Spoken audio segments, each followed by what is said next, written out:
Hello friends, welcome to the expert academy YouTube channel. આજે આપણે ધોરણ 10ના પ્રશ્નપત્ર નંબર 6ની વાત કરવાની છે. આના પહેલાં આપણે પ્રશ્નપત્ર 1થી 5ના સેક્શન એ મૂકેલા છે. જોવાના બાકી હોય તો જોઈ લેવા. અને આજે આપણે ઇંગ્લિશમાં સેક્શન એ જે પ્રશ્નપત્ર નંબર 6નો છે એનું આપણે સંપૂર્ણ સોલ્યુશન કરીશું. આના પછી સ્ટેપ બાય સ્ટેપ તમને બધા જ સેક્શનના વ્યક્તિગત વિડીયો મળી જશે. તો આપણે તમારો સમય ન બગાડતા તરત જ શરૂઆત કરીએ. પહેલું છે સેક્શન એ, જેના માર્ક્સ કેટલા છે તો કે 10 માર્ક્સ છે. 10 માર્ક્સના તમારે પૂછાય છે ફકરા પરથી પ્રશ્નો, એટલે કે read the extracts and answer the questions. તો પહેલો પેરેગ્રાફ છે કે it was noted that the lending libraries of earlier times were disappearing and the present rural reading rooms were too often full of only male readers.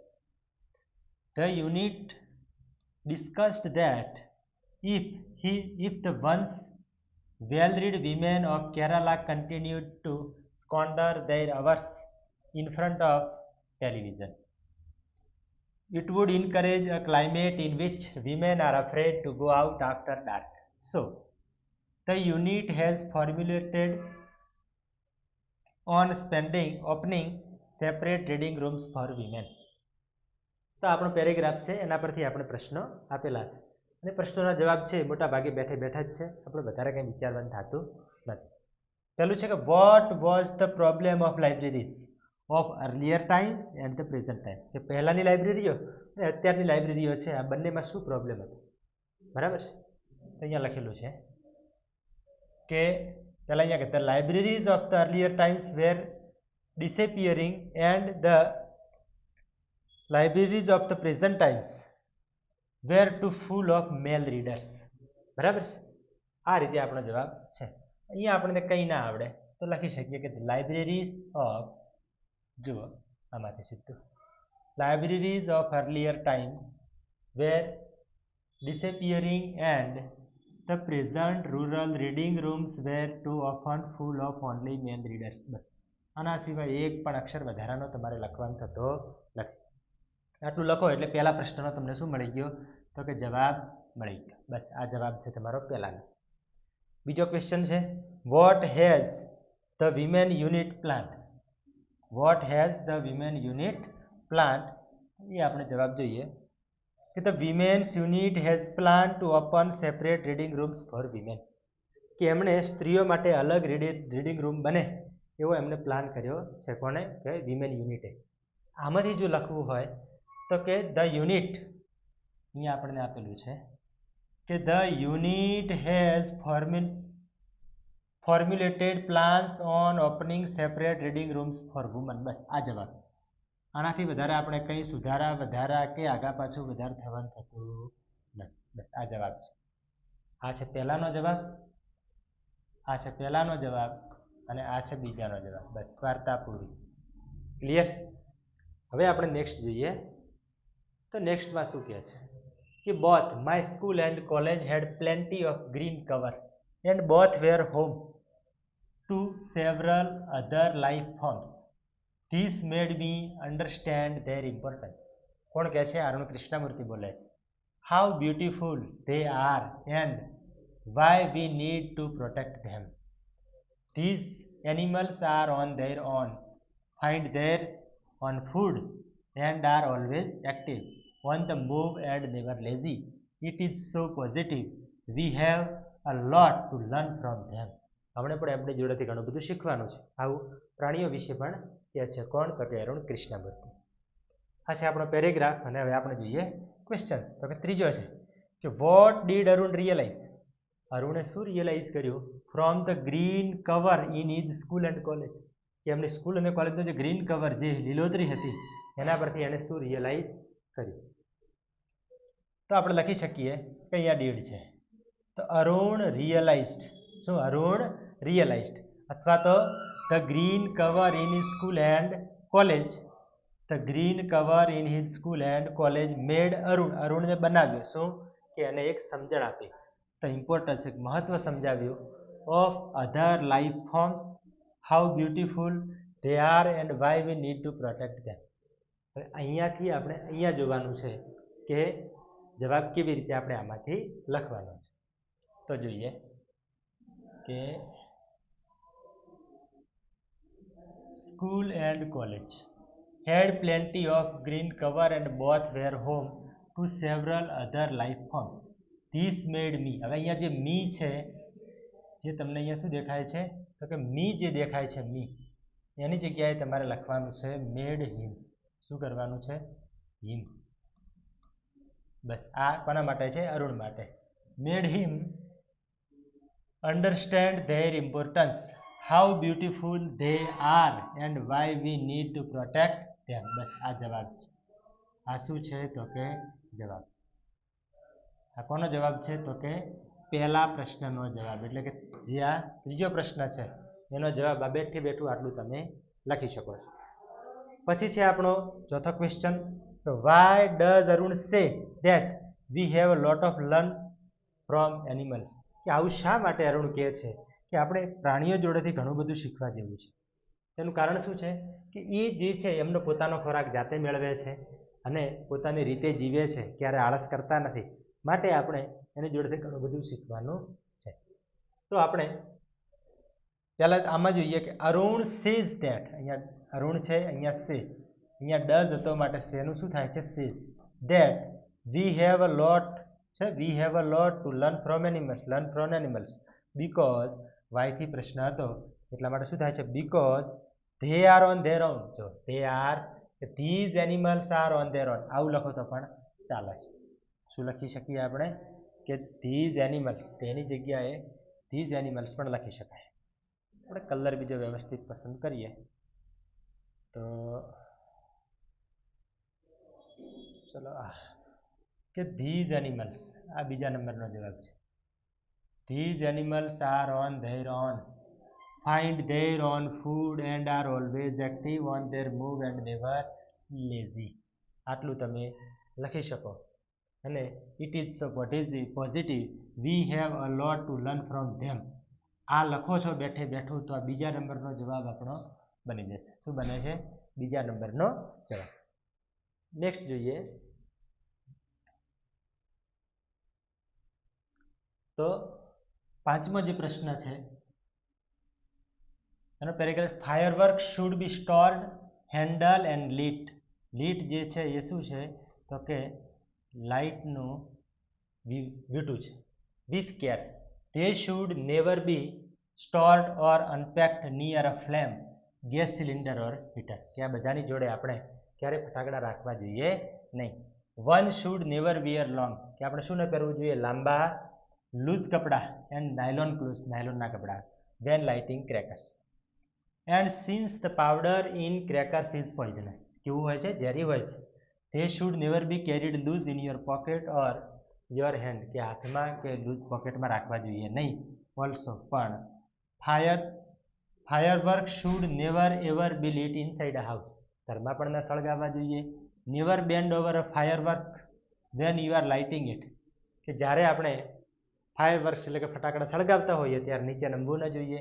And never use fireworks to frighten people, કે લોકોને ડરાવવામાં પણ તેનો ઉપયોગ કરવો જોઈએ નહીં. If in spite of being careful you do get burn, કે જો આટલી કાળજી લેવા છતાં પણ જો તમે દાઝી જાઓ છો, ગો ટુ અ ડૉક્ટર. કોની જોડે જાઓ? ડૉક્ટર પાસે જાઓ. Instead of applying oil or ointment, કે કોઈ પણ પ્રકારનું ઓઇલ કે ઓઇન્ટમેન્ટ લગાવ્યા વગર, જ્યાં સિવાય કે ને બદલે ક્યાં જાઓ? ડૉક્ટર પાસે જાઓ. હવે આપણે જોઈએ એના question. Where should the fireworks never be stored, કે કઈ જગ્યાએ ફાયરવર્ક્સ ન રખાવવા જોઈએ? તો શું આપણે જવાબ લખવાનો છે કે ફાયરવર્ક્સ, અહીંયા ધે છે, ધે, આ ધે જે આપેલું છે એના પછી શુડ. આ ધે એટલે શું લખવાનું છે આપણે? આ ધેની જગ્યાએ આપણે લખવાનું છે ફાયરવર્ક્સ. શું લખવાનું છે? ફાયરવર્ક્સ. ફાયરવર્ક્સ. તો firework should never be stored or unpacked near flame, gas cylinder or heater. બસ આ જવાબ. આ શું થાય છે? જવાબ. અને જો ભૂલથી ફાયરવર્ક્સ યાદ નથી આવતું અને ધ્યેય જો લખી નાખો છો તોય પછી એ જવાબ આપણો ખોટો પડતો નથી, પણ આ કેવું લાગે છે? તો સારું લાગે. ચલો નેક્સ્ટ જોઈએ. What kind of cloth should we not wear while lighting fireworks? કેવા પ્રકારના કપડાં આપણે પહેરવા ન જોઈએ જ્યારે આપણે ફટાકડા સળગાવતા હોઈએ છીએ? તો અહીંયા તમને દેખાતું જ હશે કે ચલો આપણે ટ્રાય કરીએ કે કેવા પ્રકારના કપડાં આપણે પહેરવા જોઈએ. Should be carried lighting crackers, પછી do get burn go to you are lighting never is firework fighting people, never be lit inside house bend over firework, then never be carried loose your pocket on your bend. અને અહીંયા છે જો એ are loose clothes. તો one should, one એટલે શું? આપણી વાત છે, તો એની જગ્યાએ તો આપણે વી લખી શકીએ. શું લખી શકીએ છીએ? વી. તો આ જે વન છે એની જગ્યાએ આપણે શું લખવાનું છે? વી. વન જે દેખાય છે તે આપણે લખી શકીએ વી. અને પછી should never wear long loose clothes or nylon clothes when lighting fire crackers. બસ આટલો જવાબ લખો એટલે આપણો જવાબ શું બની જાય છે? સાચો, કરેક્ટ અને પરફેક્ટ. એમાં કોઈ પણ પ્રકારનું આપણે ડાઉટ રાખવાનો નથી. ક્લિયર છે? ચલો તો હવે આપણે આગળ જોઈએ.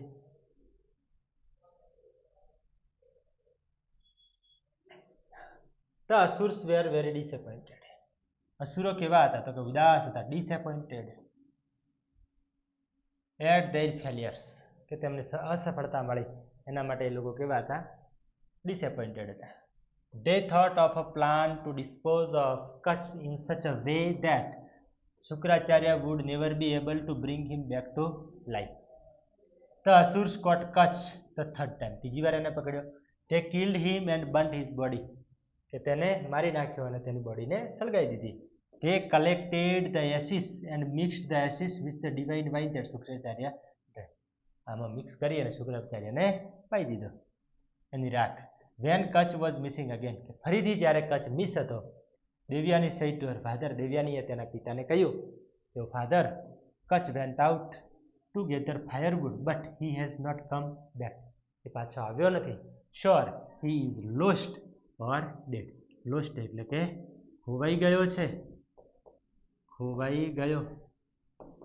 ડેડ એટલે કે કાં તો એ મૃત્યુ પામ્યો છે. આવું કોણ કહે છે? તો કે દેવ્યાની કહે છે. કોને? તો કે શુક્રાચાર્યને કહે છે. હવે જોઈએ આપણે પહેલો પ્રશ્ન. પહેલો ક્વેશ્ચન શું કહે છે? What did the asuras plan? What did the asuras plan? તો ધ અસુર્સ પ્લાન, હવે પ્લાન જેવું આપણને અહીંયા ક્યાંક દેખાય છે, તો અહીંયાથી પણ આપણે લખી શકીએ.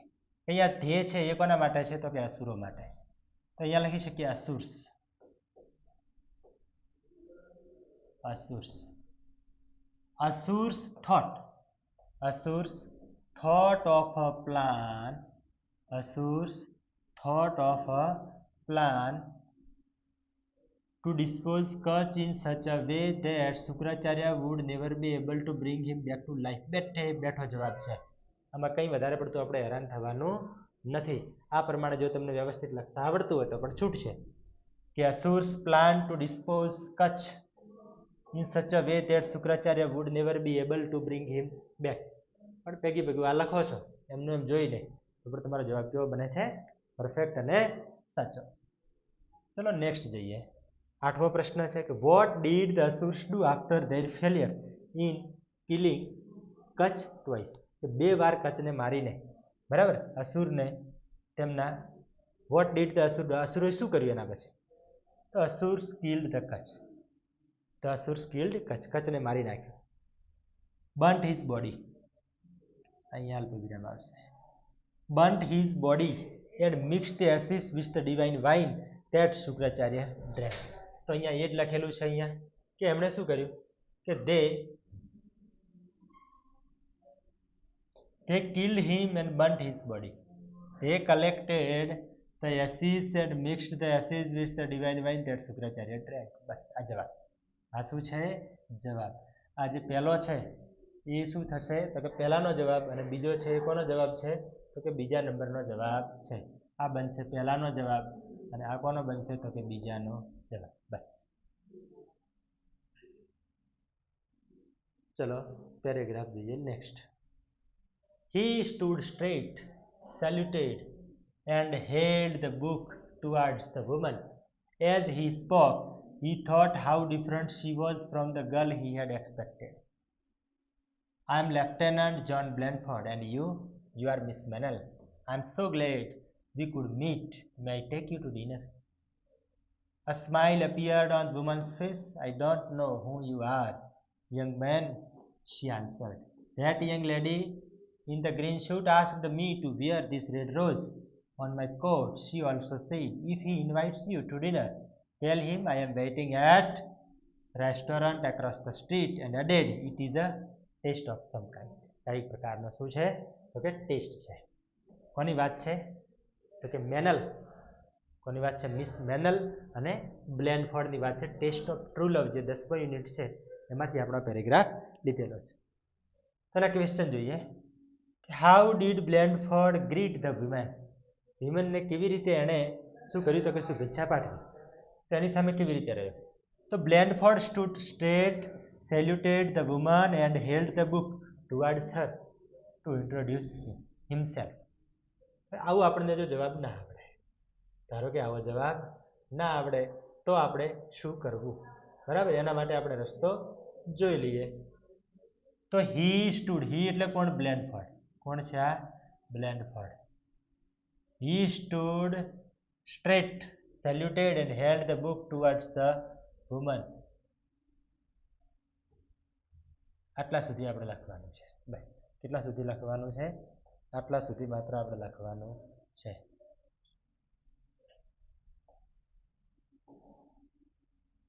આટલા બસ. તો એ તમારો જવાબ ખોટો નથી. It's right answer. આ જવાબ પણ કેવો બનશે સાચો. એના પછી જોઈએ next question. What did Blenford tell the woman. એ સ્ત્રીને બ્લેનફોર્ડે શું કહ્યું તો બ્લેનફોર્ડ અહીંયા આપણને શું દેખાય પેલું બ્લેનફોર્ડ. તો બ્લેનફોર્ડ અહીંયા ડીડ છે તો ટેલનું ટોલ્ડ ધ વુમન ધેટ. સ્ત્રીને કહ્યું કે he was glad. He was glad. અહીંયા લખેલું છે કે આઈ એમ સો ગ્લેડ. આઈ એમ એટલે કોણ તો કે આઈ એમનું થશે હી વોઝ. શું થશે હી વોઝ. He was. હી એટલે કોણ તો કે Blenford. He was so glad. He was so glad. તો વીનું શું થઈ જશે તો કે ધે. ધે અહીંયા શું થાય છે તે કુડ મીટ. શું છે કુડ મીટ. પછી and also invited her to dinner. અથવા તમે પછી કહી શકો and said. Meet and said અને કહ્યું અહીંયા કોમા કરીને કહ્યું and said may I take you to dinner. અને પછી કહ્યું કે શું હું તમને ડિનર પર લઈ જઈ શકું છું. આ પ્રમાણે પણ તમે આન્સર લખી શકો છો. તમારો જવાબ ખોટો પડતો નથી. અહીંયા આપણા આંકડા પરથી પ્રશ્નો પૂરા થાય છે અને શરૂ થાય છે આપણી શોર્ટ નોટ. તો જોઈએ conflict of Ram Singh 070 with itself. તો what was inbuilt system of three principal. એના 3 સિદ્ધાંતો શું હતા. Vote happened when he was produced in court. How had Prem Chopra threatened him? What was conflict? Could he disobey his master? Why? Could he reveal the information? Why? What happened in the end? આ છે આપણા point. એના પરથી આપણે જોવાના છે અને shortcut. The conflict of Ramsing 070 itself. તો જોઈએ Ramsing had an inbuilt system of three principles. રામસિંગને 3 સિદ્ધાંતોની એક સિસ્ટમ હતી. કઈ તો કે the robot will obey his master. એ પોતાના જે માલિક છે એના કયાનું પાલન કરશે. પછી the robot will not harm humans. એટલે કે માણસોને એ કોઈ લોકોને નુકસાન પહોંચાડશે નહીં. And the robot will not take harm to self. એની જાતને પણ ક્યારેય એ નુકસાન પહોંચાડશે નહીં. બીજું છે કે when he was produced in the court. જ્યારે એને કોર્ટમાં રજૂ કરવામાં આવ્યો his master Prem Chopra was confident. અને પ્રેમ ચોપરા જેનો માલિક હતો એ કોન્ફિડન્ટ હતો દેટ કે ધ રોબોટ વુડ નેવર ડિસઓબે હિમ. કે એનો રોબોટ ક્યારેય એને દગો આપશે નહીં. હી હેડ થ્રીટન રામસિંગ, એને રામસિંગને ધમકાવ્યો ધેટ કે હી વુડ ડિફ્યુઝ હિમ, એ એને ડિફ્યુઝ કરી દેશે એટલે કે બંધ કરી દેશે. આ જે ફ્યુઝ છે, ફ્યુઝ એનું વિરોધી છે ડિફ્યુઝ. હિમ તેને, if he reveal any information, કોઈ પણ પ્રકારની માહિતી રિવીલ કરવી એટલે બહાર પાડવી. શું થાય? બહાર પાડવી. કોઈ માહિતી જો બહાર પાડી તો એને શું કરશે? ડિફ્યુઝ કરી દેશે. અબાઉટ સ્ટોલન ગુડ્સ, કે જે ચોરેલી વસ્તુઓ છે એના વિશે કોઈ પણ પ્રકારની માહિતી બહાર પાડે નહીં. થસ આમ Ram Singh was in conflict. Ram Singh શું હતો? તો કે એના મનમાં બહુ અસમંજસ ચાલી રહી હતી. એ એનું કોન્ફ્લિક્ટ હતું. If he revealed the information, જો એ માહિતી બહાર આપે, હી વુડ ડિસઓબે હિઝ માસ્ટર, તો એનો અર્થ એવો થાય કે એ એના માલિકને શું કર્યો છે? એને દગો આપ્યો છે. એન્ડ ઇફ હી ડીડન્ટ, અને જો તે માહિતી ના આપે તો he would harm many other people, તો તે બીજા ઘણા બધા લોકોને નુકસાન પહોંચાડે એવું કહેવાય. ધીસ કોન્ફ્લિક્ટ, આ એની અસમંજસ છે, બ્રોડ રામસિંગ એન્ડ, એ ક્યાં લઈ ગઈ? રામસિંગના અંત તરફ લઈ ગઈ. He chose to break apart rather than tell lie, કે જૂઠું બોલવા કરતા એ પોતાની જાતને તોડી પાડવામાં, તોડી નાખવામાં એને વધારે પસંદ કર્યું. હર્ટ હ્યુમન બીંગ્સ ઓર બીકમ અનફેથફુલ, કે અવિશ્વાસુ અને માનવજાતને નુકસાન પહોંચાડવા કરતા અને ખોટું બોલવા કરતા એને શું પસંદ કર્યું? પોતાની જાતને ખતમ કરી નાખવાનું એને પસંદ કર્યું. આ છે રામસિંગ 070. પછી છે doctor Mansuri's view on improving retention. What is the problem with most students? મોટા ભાગના વિદ્યાર્થીઓના પ્રોબ્લેમ શું છે? Is there fixed method of improving retention? Retention improve કરવાના કોઈ ફિક્સ મેથડ છે? What should one identify? શું ઓળખવું જોઈએ દરેકે? What are the different learning style? ભણવાની જુદી જુદી સ્ટાઇલ કઈ છે? Can we adopt more than one learning style? જો ભણવાની અલગ અલગ પદ્ધતિઓ આપણે અપનાવી શકીએ છીએ? આ પ્રશ્નોના આપણે જવાબ અહીંયા લખવાના, એટલે આપણી બની જાય છે shortcut. How to improve retention is a problem faced by most student. કે રિટેન્શન જે છે એને કેવી રીતે ઇમ્પ્રૂવ કરવું, એના માટે મોટા ભાગના વિદ્યાર્થીઓ જે છે આ પ્રોબ્લેમથી સામનો કરી રહ્યા છે. According to doctor Mansuri, doctor મંસૂરીના કહેવા પ્રમાણે, એકોર્ડિંગ ટુ એટલે ના કહ્યા પ્રમાણે, ના કહ્યા પ્રમાણે, ડોક્ટર મંસૂરીના કહેવા પ્રમાણે there is no fixed method of improving retention. Retention improve કરવાના કોઈ ફિક્સ મેથડ નથી. But a student must identify the way, એને પોતાની રીતે રસ્તો શોધવો જોઈએ કે in which he or she learn, કે કેવી રીતે એ શીખે. There are different learning style, ઘણી બધી ભણવાની પદ્ધતિઓ છે. Listening, writing, drawing flow charts and diagram, discussion, reflective thinking એટ્રેસા. આ બધી પદ્ધતિઓથી તમે ભણી શકો છો. A student needs to identify which style suit him. એ ઓળખવાની જરૂર છે કે એને કઈ પદ્ધતિ શૂટ થાય છે. કોઈને દોરવાથી આવડે છે, કોઈને લખવાથી જલ્દી આવડે છે, કોઈને સાંભળવાથી આવડી જાય છે, કોઈને ડાયાગ્રામથી આવડી જાય, કોઈ વળી ડિસ્કશન કરે છે કોઈ ટોપિકનો તો એને યાદ રહી જતું હોય. રિટેન્શન ઇમ્પ્રૂવ કરવા માટે શું કરવું એ જાતે આપણે આઈડેન્ટિફાય કરવું જોઈએ. The best for different subject, કે દરેક વિષય, જુદા જુદા જે વિષયો છે એમાં તમને કઈ પદ્ધતિ ગમે. Adopting more than one style of learning, કે એક કરતાં વધારે પદ્ધતિ જે તમે અપનાવો છો શીખવાની, તો help to remember four longer duration. Duration એટલે શું થાય? તો કે સમયગાળો. શું થાય છે? સમયગાળો. કે લાંબા સમયગાળા સુધી તમને યાદ રાખવા માટે એક કરતાં વધારે પદ્ધતિઓ જો તમે અપનાવો તો એ તમને મદદ કરે. That will help in improving retention, તે આપણને શું રિટેન્શન ઇમ્પ્રૂવ કરવામાં હેલ્પ કરશે. તો આ છે આપણી doctor Mansuri's view on improving retention. એકદમ સહેલી જ બને છે. હવે છે આપણા છેલ્લા કે જેનું નામ છે ટ્રુ ફોલ્સ. તો 4 ટ્રુ ફોલ્સ છે. તો જોઈએ. ધ એન્જલ થોટ ધેટ, શું છે? The Angel thought that the model of mother was very tough. Angel એવું માનતો હતો કે શું છે આ ટફ છે બહુ. મધરનું જે મોડેલ છે કેવું છે, ટફ છે. તો સેન્ટેન્સ કેવું બને છે, ફોલ્સ. ખોટું પાડો. પછી Helen could not perform better in her examination due to her father's death. એના ફાધરનું ડેથ થયું એટલે હેલન વ્યવસ્થિત એક્ઝામમાં પરફોર્મ કરી શકી નહીં. તો ખોટી વાત છે, એ પ્રથમ નંબરે પાસ થઈ હતી. Migratory birds tech help of stars to find their way. કે એમનો રસ્તો શોધવા માટે જે પક્ષીઓ છે એ તારાઓનો ઉપયોગ કરે છે, પણ તારાઓની અહીંયા શું આવે, સન, સૂર્યનો. કોનો? સૂર્યનો સૂર્યની મદદ લે છે. તો આ સેન્ટેન્સ કેવું બને છે, ફોલ્સ. ક્લિયર? ચલો 15મું. Our food habit affect our study. Our food habit affect our study and performance in the exam. કે આપણે એક્ઝામની અંદર પરફોર્મન્સ અને સ્ટડી ઉપર આપણો જે ફૂડ છે, આપણો ખોરાક છે, ખોરાકની આદતો છે, એ અસર કરે છે. તો સાચી વાત છે. આ પણ આપણે ધોરણ 10માં શીખેલા છીએ.